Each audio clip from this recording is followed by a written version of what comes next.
Welcome to Authentic with Brazil 201. I'm your host, Brazil 201, your future Golden Globe nominee for Best Podcast. And on today's episode, we're going to talk about season 3 of The Summer I Turned Pretty.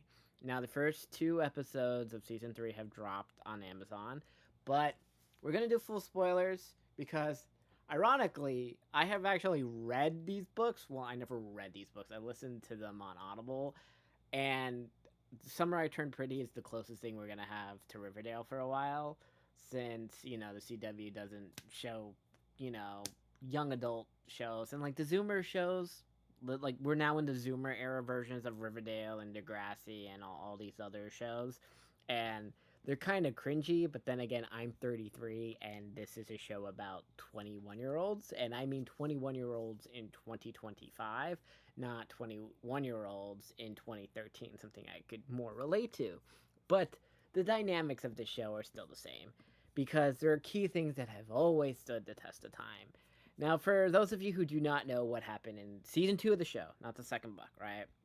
Flashback showed Belly and Conrad tried dating after season 1, but like it fell apart mostly due to like he was emotionally distant with his mother, and Susanna got sicker and then she died. And then in the present, Belly and Jeremiah are estranged, and she's still like dealing with the guilt of what happened with Conrad. And then like the drama happens at the beach house that is being sold by what's her name, Aunt Julia, which is Susanna's like half sister, right? Yeah. And Belly, Jeremiah, and Conrad reunite to save the house. You know, if this was We Were Liars, the other fucking Amazon show about fucking rich people, they would just burn the house to the fucking ground. And then they would forget it happened, and the dogs would die, and she would bang Ghost. But, whatever. Anyway, there's a love triangle that spirals all season, right? Belly and Conrad still have chemistry. Jeremiah's like supportive and like still into her, and Conrad's just like a moody boy. And then I think at the end of the season, Conrad confesses his love for Bella, but by then Belly chooses fucking Jeremiah, and then they kiss in the final scene. And then going into season 3, boom, they're officially a couple again. Now, we have the first 2 episodes. I want to just go into this a lot. So all our characters, I think we are in the second year of college, right? Because they're in France and everything at this point, which means and they keep talking about it. So I'm gonna just say they're all sophomores, right? Um, okay, so every character is like 18 or 19. I Here's the thing, and I say this because this is just a thing. The people when you are 18 or 19, especially if you were someone born after 1990, right?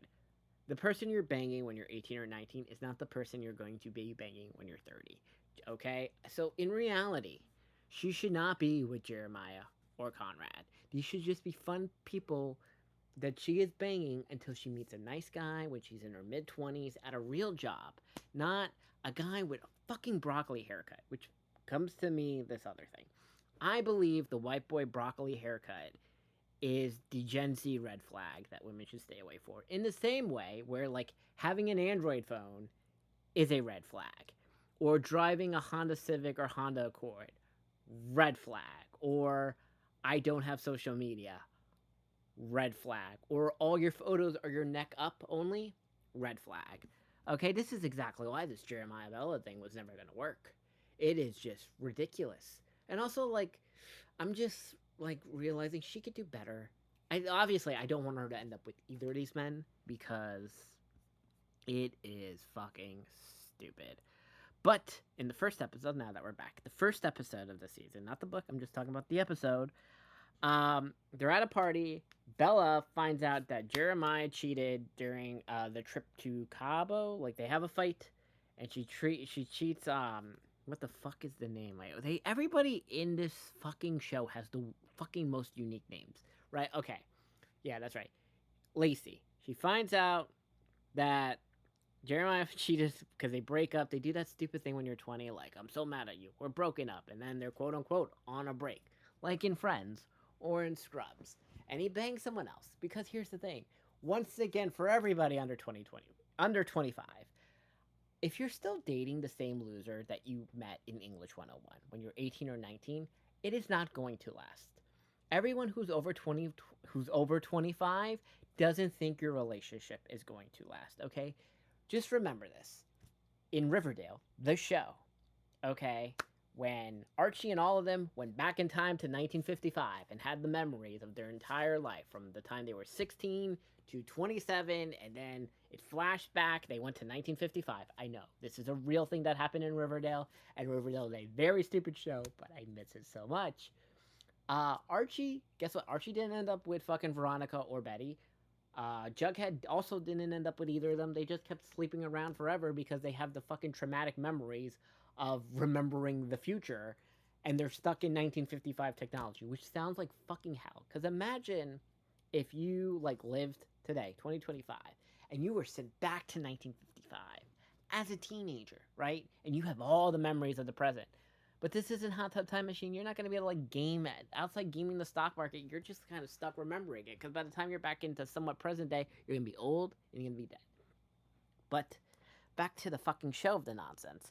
Okay, Bella's crying because she's like, I've only been with another person, and they're still like, I don't really like to have sex, and here's the thing, Jeremiah, Conrad, they gotta be fucking.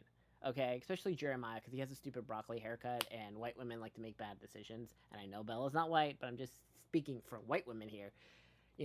The Josh Richards, and who's the other fucking white boy that was like banging Addison Rae before Addison Rae became like a real celebrity, that was like really also like annoying and like spoke at like the Trump rally and shit like that. Okay, so dumb. This is so dumb. And by the way, at the end of episode 2, I just can't believe it, we get the fucking engagement. Do you know how stupid this means? Like, this is just so dumb. They're 19, and this is, by the way, Degrassi did this, Glee did this, not the Vampire Diaries, Gossip Girl did this. This whole let's get engaged when we're 19. I hope you realize nobody thinks that marriage will last if you even make it to the wedding. Okay, listen. I live next to a wedding venue, and it's always fun because I like to go to the rooftop bar, and I always hear the stories from the bridesmaids. Right? They're like, I don't believe the marriage will last. Even if there's a kid, just add 5 years to the marriage. That's it. A lot of people, by the way, I really think FanDuel and DraftKings should allow you to do over unders on people's marriages. Like, just give me the under if you got married before 30. And also give me under 3 years if you got married under 30 to the fucking loser you met when you were 18. Okay, like, no one believes this. Funny story, right? Like, where I live, I think there's like, not, you know what, too personal. I'm not going to go into that because I don't know who really listens to the show.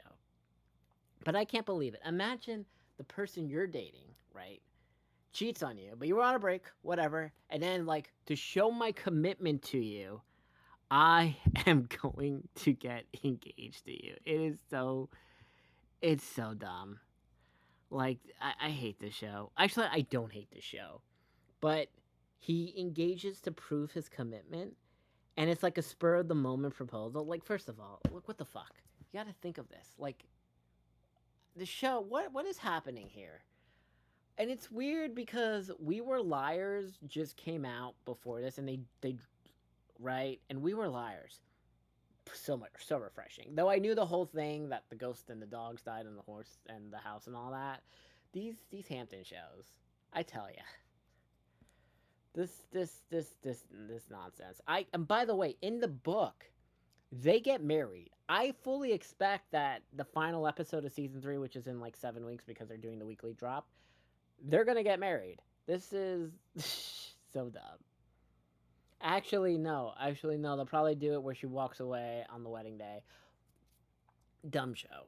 Not dumb, but like, Bella, you gotta not choose Conrad or Jeremiah.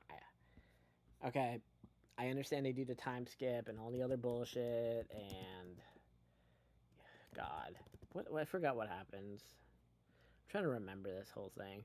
Oh yeah, the epilogue. I forgot. The book ends with the time skip. I keep forgetting that. Right, that Bella and Conrad are married years later because somehow they find their way back to each other, and I'm okay with that. Like, let's say Bella and Conrad have their whole young adult life dating and banging other people, and then they like rekindle at 26, 27. See, that I can respect.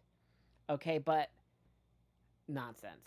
I get it, Conrad, you love Bella, but I honestly think you can do better. Jeremiah, I the nonsense. Okay, Lacey, you stay being a bad bitch. This is, by the way, what happens in this show. I am ranting and vamping for 10 minutes. I don't know, man. I just, like, why? I miss Riverdale. I miss Gossip Girl. The good Gossip Girl, not that bullshit that came out, like, fucking 3 years ago. That was horrendous with the ball chick. Also, I'm kind of glad the shows have learned that nobody wants to watch a show with the shaved head chick as a lead, because that's just code that the show is like, oh, it's going to be annoying and give you morals and all the other bullshit. I like that everyone in We Were Liars and this and what the fuck was the show with the chick from Seventh Heaven? What's the Jessica Biel show that came out on Amazon Prime that people also is a Hampton show? The Better Sister, right? I like messy hot rich people shows. Okay, it's fun. No morals. No, like, I gotta be a better person or I gotta pretend to care about some third world country. None of this. Okay, Bella. Listen. If you end up with Conrad like you do in the book, fine. I just hope it's after you date some quality finance lawyers who fuck you over. And that is it.